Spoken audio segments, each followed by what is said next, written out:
ಕಾವೇರಿ ವಿವಾದ ಮುಗಿಯೋದೇ ಇಲ್ಲ. ಅಂದ್ರೆ ನಾಡಿರೋ ತನಕ, ಭೂಮಿ ಇರೋ ತನಕ, ಜಗತ್ತಿರೋ ತನಕ ಅದಿರತ್ತೆ ಅನ್ನೋ ರೀತಿಯಲ್ಲಿ ಮುಂದುವರಿತಾ ಇದೆ. ನಾವು 5 ತೀರ್ಪು ಆಗೋಗಿದೆ, ಅವಾರ್ಡ್ ಆಗೋಗಿದೆ, ಇನ್ನೇನು ಸಮಸ್ಯೆ ಬರೋದಿಲ್ಲ ಅಂತಂದ್ರೆ ಅಲ್ಲಿ ಪ್ರೋರೇಟಾನೇ ಸರಿಯಾಗಿ ನಮ್ಗೆ ಸ್ಪಷ್ಟವಾಗಿಲ್ಲ. ಹೇಗೆ ಮಳೆ ಕಡಿಮೆ ಆದ ಸಂದರ್ಭದಲ್ಲಿ ನೀರನ್ನ ನಾವು ಪ್ರಮಾಣಕ್ಕನುಗುಣವಾಗಿ ಹಂಚಿಕೆ ಮಾಡ್ಬೇಕು ಅಂತ. ಈ ಕರ್ನಾಟಕ ಹೇಳ್ತಿದ್ರೆ ನಮ್ಗೆ ಆಗೋದಿಲ್ಲ ನೀರ್ ಬಿಡೋದಕ್ಕೆ ಅಂತ, ನೀರ್ ಬಿಡ್ಲೇಬೇಕು ಅಂತ ನಿರ್ದೇಶನ ಬಂದಿದೆ. ಮೇಲ್ಮನವಿ ಹೋಗಿ ಅದು ಅದೇ ರೀತಿ ಬಂದ್ರೆ ಪರಿಸ್ಥಿತಿ ಏನು? ಈಗಾಗಲೇ ಹೋರಾಟ ಆರಂಭ ಆಗಿದೆ. ನಾವ್ ಹೇಗ್ ಬದುಕ್ಬೇಕು ಅಂತ ರೈತರು ಕೇಳ್ತಿದ್ದಾರೆ. ಇದೆಲ್ಲದರ ಬಗ್ಗೆ ತಮ್ಮ ಪಾಯಿಂಟ್ ಆಫ್ ವ್ಯೂ ಏನು?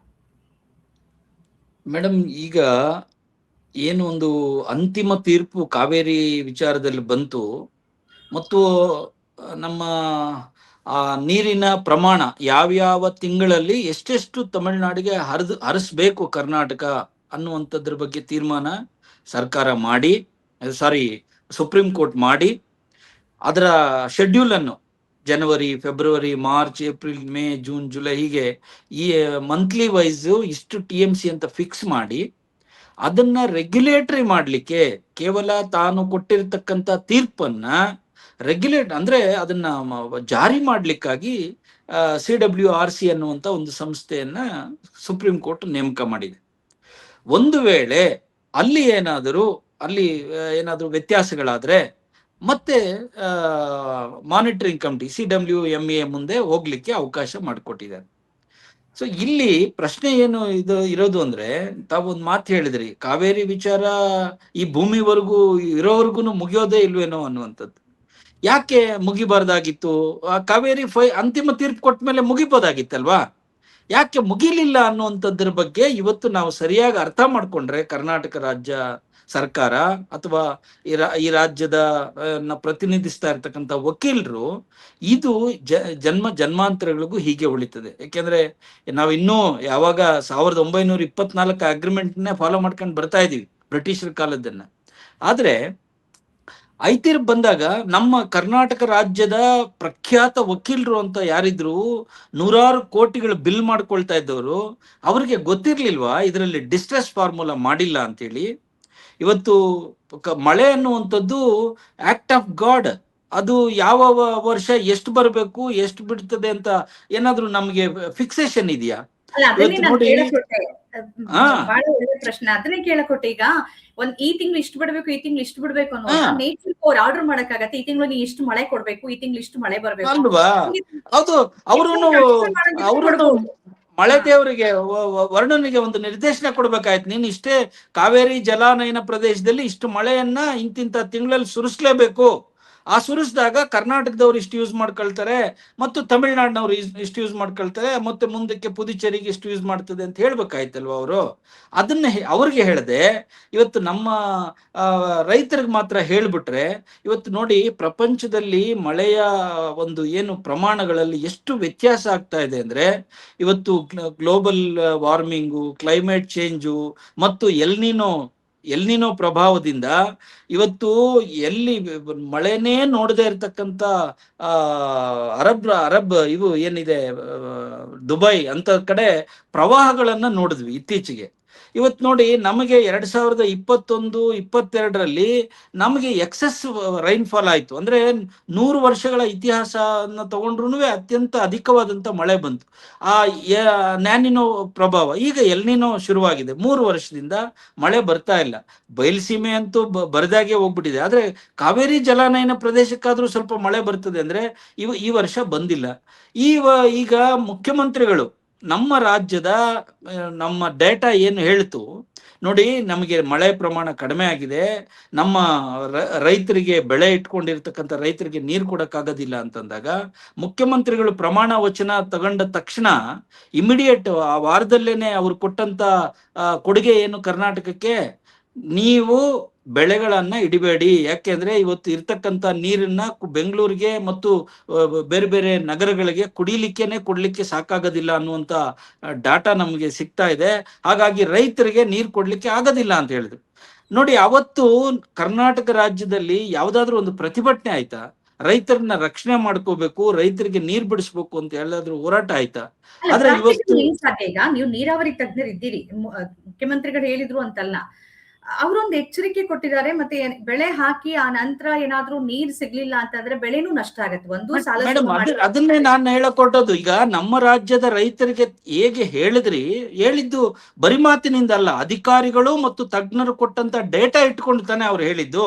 ಹೌದು. ಅದೇ ಡೇಟಾ ಮತ್ತು ಅದೇ ಮಾಹಿತಿಗಳನ್ನ ಇಟ್ಕೊಂಡು ನಾವು ಸೆಂಟ್ರಲ್ ಏನು CWRC ಬಗ್ಗೆ ನಾನು ಮಾತಾಡೋದಿಲ್ಲ. ಅದು ಒಂದು ರೆಗ್ಯುಲೇಟ್ ಮಾಡುವಂತ ಕಮಿಟಿ, ಅದಕ್ಕೆ ಯಾವುದೇ ತೀರ್ಮಾನವನ್ನು ತಗೊಳ್ಳುವಂತ ಅಧಿಕಾರ ಇಲ್ಲ. ಆದ್ರೆ CWMA ಏನಿದೆ ಅವರಿಗೆ ನಾವು ಮಾಹಿತಿಗಳನ್ನು ಕೊಟ್ಟು, ನಮ್ಮ ಡೇಟಾ ಕೊಟ್ಟು, ನಮ್ಮ ಜಲಾಶಯದ KRS ಮತ್ತು ಆ ಭಾಗದಲ್ಲಿ ಆಗಿರ್ತಕ್ಕಂಥ ಮಳೆ ಪ್ರಮಾಣ, ನೀರಿನ ಹರಿವಿನ ಪ್ರಮಾಣ ಮತ್ತು ಬೇಡಿಕೆ ಪ್ರಮಾಣ, ನಾವು ಬಿಡಬೇಕಾಗಿರ್ತಕ್ಕಂಥ ತಮಿಳುನಾಡು ಕೊಡ್ಬೇಕಾಗಿದ್ದು, ಇದೆಲ್ಲವನ್ನ ಅವ್ರ ಹತ್ರ ಈಗಾಗಲೇ ಸುಮಾರು ನಮಗೆ ಇದೆಲ್ಲ ಮಾಹಿತಿಗಳು ಇವತ್ತು ತಾವು ಮಾಧ್ಯಮಗಳಲ್ಲೂ ಸಹ ಅನೇಕ ಸಾರಿ ಈ ಕರ್ನಾಟಕ ರಾಜ್ಯಕ್ಕೆ ಭೀಕರವಾದಂತ ಬರಗಾಲ ಬರ್ತದೆ ಅನ್ನುವಂತ ಎಚ್ಚರಿಕೆಯನ್ನು ಮಾಧ್ಯಮಗಳು ಕೊಡ್ತಾ ಇದಾವೆ, IMD ಕೊಡ್ತಾ ಇದೆ ಮತ್ತು ಹವಾಮಾನ ಇಲಾಖೆಗಳು ಕೊಡ್ತಿದ್ದಾವೆ. ಎಲ್ನಿನೋ ಪ್ರಭಾವ ತೀವ್ರವಾಗಿರ್ತದೆ ಈ ಸಾರಿ ಅಂತ ಹೇಳಿ ಅದ್ರ ಬಗ್ಗೆನೂ ಅನೇಕ ಎಕ್ಸ್ಪರ್ಟ್ಸು ತಮ್ಮ ಬರಹಗಳಲ್ಲಿ ಬರಿತಾ ಇದ್ದಾರೆ. ಇಂತಹ ಸಂದರ್ಭದಲ್ಲಿ ನಾವು CWMA ಅಂದ್ರೆ ನಾನು ಹೇಳ್ತಿರೋದೇನಂದ್ರೆ ಸೆಂಟ್ರಲ್ ಇವರು CWRC ಅವರು ನಿನ್ನೆ 3500 ಕ್ಯೂಸೆಕ್ಸ್ ನೀವು 15 ದಿನ ಕೊಡಿ, 4 TMC ಈ ಕೊಡ್ಲೇಬೇಕು ಅಂತ ಏನ್ ಆರ್ಡರ್ ಮಾಡಿದ್ರು, ಅದಕ್ಕೆ ಮೊದಲೇ ನಾವು CWMA ಹತ್ರ ನಾವು ಹೋಗ್ಬೇಕಾಗಿತ್ತು. ಒಂದು ವೇಳೆ ಅವ್ರು ಕೇಳಲಿಲ್ಲ ಅಂತಂದ್ರೆ ನಮ್ಮ ನೋವನ್ನ ಅಂದ್ರೆ ಎಮೋಷನಲ್ ಬ್ಲಾಕ್ ಮೇಲ್ ಅಲ್ಲ, ಇದು ಡಾಟಾ ಶುಡ್ ಸ್ಪೀಕ್ ಅಲ್ವಾ. ಡೇಟಾ ಯಾರು ಪ್ರಶ್ನೆ ಮಾಡ್ಲಿಕ್ಕೆ ಬರೋದಿಲ್ಲ. ಈಗ ರೆಗ್ಯುಲೇಟರಿ ಕಮಿಟಿ ಏನಿದೆ, ರೆಗ್ಯುಲೇಟರಿ ಕಮಿಟಿ ಮೊದಲು ಎಷ್ಟೆಷ್ಟು ಜಲಾಶಯಗಳಲ್ಲಿ ನೀರಿದೆ ಏನಿದೆ ಅಂತ ನೋಡ್ಬಿಟ್ಟು ಇಷ್ಟು ಬಿಡಿ ಅಂತ ಹೇಳುತ್ತೆ. ಅದ್ರ ಆರ್ಡರ್ ಆದ್ಮೇಲೆನೆ ಮೇಲ್ಮನವಿ ಹೋಗ್ಬೇಕಲ್ವಾ CWMAಗೆ? ಹೌದು, ಅದೇ ಈಗ ಇನ್ನೂ ಇದು CWMA ಇನ್ನೂ ಎಂಟ್ರಿ ಈ ಪಿಕ್ಚರ್ಗೆ ಬಂದಿಲ್ಲ ಮೇಡಮ್. ಕಾರಣ ಏನಂದ್ರೆ CWRC ಏನು ಆದೇಶ ಕೊಟ್ಟಿದೆ, ಅದಕ್ಕೆ ನಮ್ಮ ಹತ್ರ ನೀರಿಲ್ಲ ಅಂತ ಹೇಳಿ ನಾವು ನಾಳೆ ಸಭೆ ಇದೆ, ನಾಳೆ ಸಭೆ ಅಂದ್ರೆ ಇಷ್ಟೆಲ್ಲ ಅವಾಂತರ ಆದ್ಮೇಲೆ ಹೋಗೋ ಬದಲು ಇದಕ್ಕೆ ಮೊದಲೇ ನಮ್ಮ ಬೃಹತ್ ನೀರಾವರಿ ಇಲಾಖೆಯಿಂದ ಅಥವಾ ನಮ್ಮ ರಾಜ್ಯದ ಏನು ಕಾನೂನು ತಂಡ ಇದೆ, AG ಅವರಿದ್ದಾರೆ, ಇವರು ಮೊದಲೇ ಒಂದು ಎಕ್ಸ್ಪರ್ಟ್ ಕಮಿಟಿಯನ್ನು ಕಡ್ಕೊಂಡು ಹೋಗಿ ಅವ್ರ ಹತ್ರ ಮಾತಾಡಬಹುದಾಗಿತ್ತು. ಯಾಕೆಂದ್ರೆ ಮುಖ್ಯಮಂತ್ರಿಗಳು ಮೊದಲೇ ಎಚ್ಚರಿಕೆ ಕೊಟ್ಟಿದ್ರಲ್ಲ, ನಮ್ಮ ರಾಜ್ಯದಲ್ಲಿ ನೀರಿಲ್ಲ, ನಮ್ಮ ರೈತರು ಬಳಸ್ಕೊಳಕ್ ಆಗೋದಿಲ್ಲ ಅನ್ನುವಂತ ಎಚ್ಚರಿಕೆ ಕೊಟ್ಟಿದ್ರಲ್ಲ.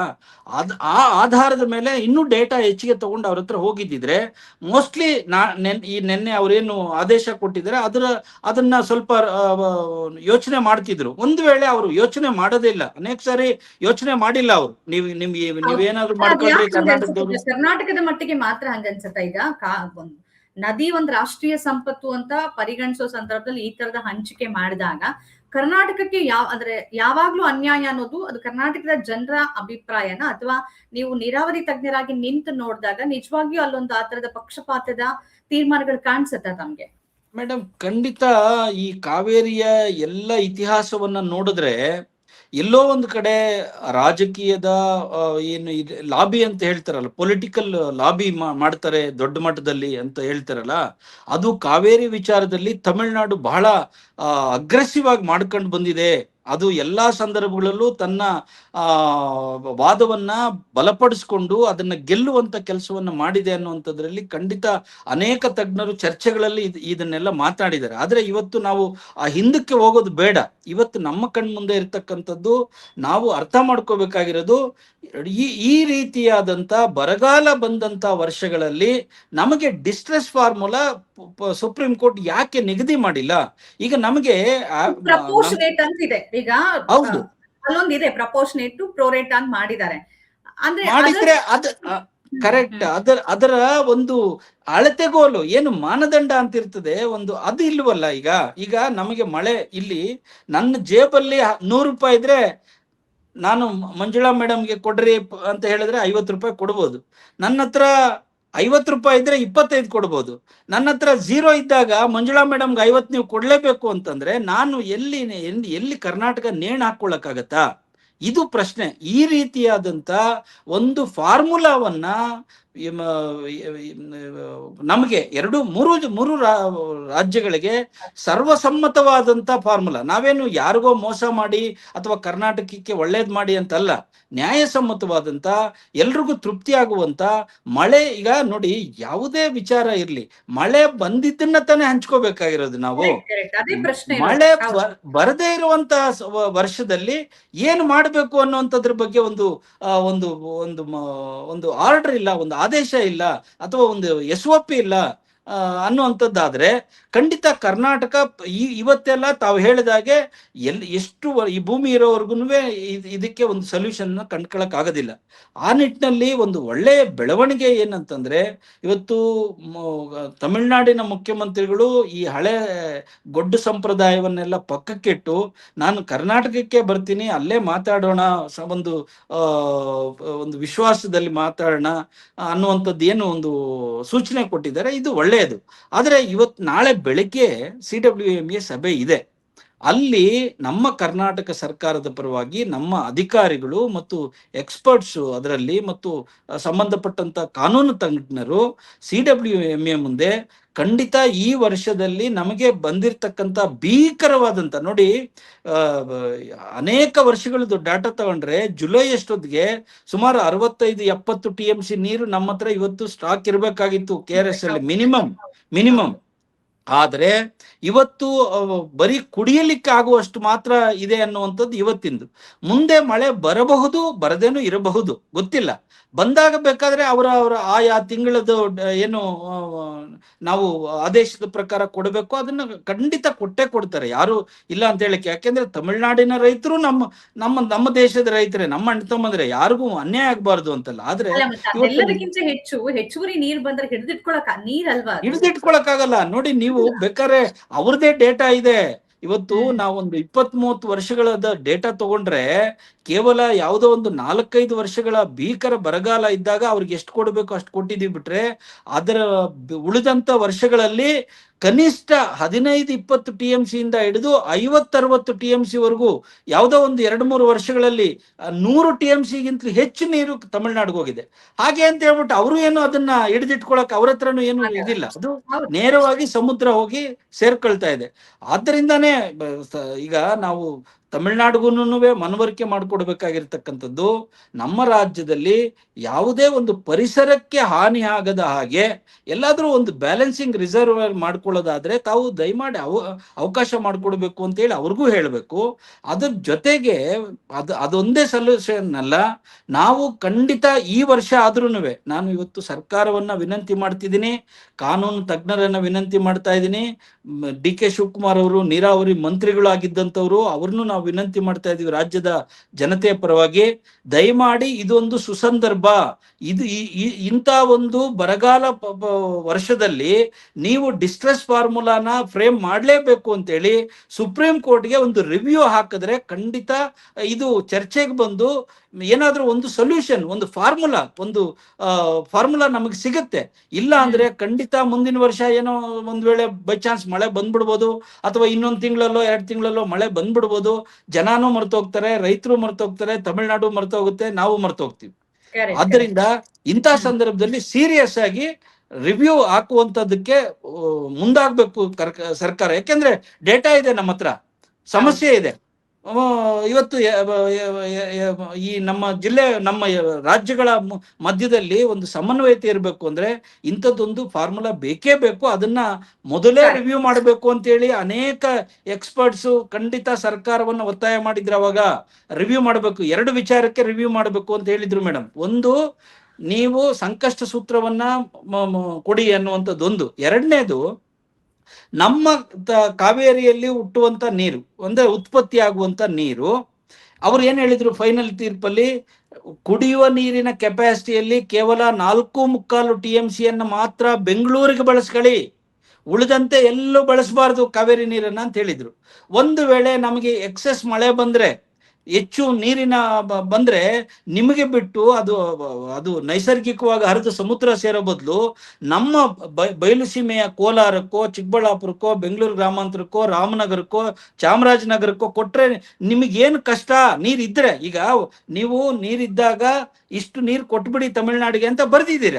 ನಾವು ಅಷ್ಟು ಬಿಟ್ಟ ಮೇಲೂ ಎಕ್ಸಸ್ ಇರೋದನ್ನ ನಮಗೆ ಉಪಯೋಗಿಸ್ಕೊಳ್ಳಕ್ಕೆ ಹಕ್ಕನ್ನ ನಾವು ಸಾಧಿಸಬೇಕಾಗಿತ್ತು. ಹಾಗಾಗಿ ಅವತ್ತು ಸಹ ಈ ರಿವ್ಯೂನಲ್ಲಿ ಈ ಹಕ್ಕಿನ ಬಗ್ಗೆನೂ ನಾವು ಪ್ರಶ್ನೆ ಮಾಡಬೇಕಾಗಿತ್ತು ಅನ್ನುವಂಥದ್ದು ಅವತ್ತಿನ ಅನೇಕ ತಜ್ಞರ ಅಭಿಪ್ರಾಯ ಆಗಿತ್ತು, ಕಾನೂನು ತಜ್ಞರು ಮತ್ತು ನೀರಾವರಿ ತಜ್ಞರು. ಆದ್ರೆ ಸರ್ಕಾರ ಕುಣಿದು ಕುಪ್ಪಳಿಸಿ ಆ ಆರ್ಡರ್ನ ಸ್ವಾಗತ ಮಾಡಿ ಈ ರಿವ್ಯೂ ಅನ್ನುವಂಥದ್ದು ಕೇಳದೆ ಇರೋದ್ರಿಂದ ಇವತ್ತು ಈ ಎರಡೂ ಸಮಸ್ಯೆಗಳು ಹಾಗೇನೆ ಮುಂದಿನ 100 ವರ್ಷಗಳು ನಮ್ಮನ್ನು ಕಾಡುವಂತ ಅಪಾಯ ಇದೆ. ಈಗಲಾದ್ರೂ ಇವತ್ತು ಒಳ್ಳೆ ಸಂದರ್ಭ. ಇವತ್ತು ಆ ಎರಡೂ ವಿಚಾರಗಳನ್ನು ಇಟ್ಕೊಂಡು ಸುಪ್ರೀಂ ಕೋರ್ಟ್ಗೆ ರಿವ್ಯೂ ಹೋಗ್ಬೇಕು ಅನ್ನುವಂಥದ್ದು ಅದೇ ನೋಡಿ. ಇವತ್ತು ನಾನು ಬಹಳ ಜವಾಬ್ದಾರಿಯಿಂದ ಹೇಳ್ತಿದ್ದೀನಿ, ಇದೇ ಸೊಲ್ಯೂಷನ್. ಇದು ಮಾಡದೇ ಇದ್ರೆ ಖಂಡಿತ ಇದು ಹಾಗೆ ಆಗ್ತಾನೆ ಇರುತ್ತೆ. ಮತ್ತೆ ಸಮಸ್ಯೆ ಬರುತ್ತೆ, ನೋಡೋಣ. ಯಾಕೆಂದ್ರೆ ಜಲಸಂಪನ್ಮೂಲ ಸಚಿವರಾಗಿದ್ರು, ನೀವೇ ಹೇಳ್ದಂಗೆ, ಮತ್ತೆ ಅವರು ಸ್ವಲ್ಪ ಗಂಭೀರವಾಗಿದ್ದಾರೆ ಕಾವೇರಿ ವಿಚಾರದಲ್ಲಿ ಸುಪ್ರೀಂ ಕೋರ್ಟ್ ನಲ್ಲಿ. ಅಂದ್ರೆ ಮೇಲಿಂದ ಮೇಲೆ ಅದರ ಅಪ್ಡೇಟ್ ಅನ್ನ ತಗೋತಾ ಇದ್ರು ನಮ್ಮ ವಕೀಲರಿಂದ, ಹಿಂದೆನೂ ಕೂಡ ಅದನ್ನ ಮಾಡಿದ್ದಾರೆ. ಹಾಗಾಗಿ ಈ ಸಂದರ್ಭ ಒಂದು ಪರಿಹಾರವನ್ನ ನಿರೀಕ್ಷೆ ಮಾಡಬಹುದು ಅಂತ ಅನ್ಸುತ್ತೆ. ಅಟ್ಲೀಸ್ಟ್ ಸರ್ಕಾರ ಪ್ರಯತ್ನ ಹಾಕತ್ತೆ ಅಂತ ಅನ್ಸುತ್ತೆ. ಕಾದ್ ನೋಡೋಣ. ನಮ್ಮ ಕಾರ್ಯಕ್ರಮಗಳನ್ನು ನೀವು ನೋಡ್ತಾ ಇದ್ರೆ ನಮ್ಮ ಚಾನೆಲ್ ಅನ್ನ ಸಬ್ಸ್ಕ್ರೈಬ್ ಮಾಡಿ, ಪಕ್ಕದ ಬೆಲ್ ಐಕಾನ್ ಒತ್ತಿ ನಮ್ಮನ್ನ ಬೆಂಬಲಿಸಿ. ಹಾಗೆ ನಮ್ಮ ಕಾರ್ಯಕ್ರಮಗಳನ್ನ ಲೈಕ್ ಮಾಡಿ, ಕಮೆಂಟ್ ಮಾಡಿ, ಅದನ್ನ ಬೇರೆಯವರಿಗೂ ವಾಟ್ಸ್ಆಪ್ ಮೂಲಕ ಶೇರ್ ಮಾಡಿ. ನೀವು ಹೀಗೆ ಮಾಡಿದಾಗ ನಮ್ಮ ಚಾನೆಲ್ ಮತ್ತಷ್ಟು ಜನರಿಗೆ ತಲುಪಲು ನೀವು ನಮ್ಮೊಂದಿಗೆ ಸಹಕರಿಸಿದ ಹಾಗಾಗುತ್ತೆ. ಇದು ನೀವು ಯಾವುದೇ ಖರ್ಚಿಲ್ಲದೆ ಕೆಲವೇ ಸೆಕೆಂಡುಗಳಲ್ಲಿ ನೀಡಬಹುದಾದ ಸಹಕಾರ. ಧನ್ಯವಾದಗಳು.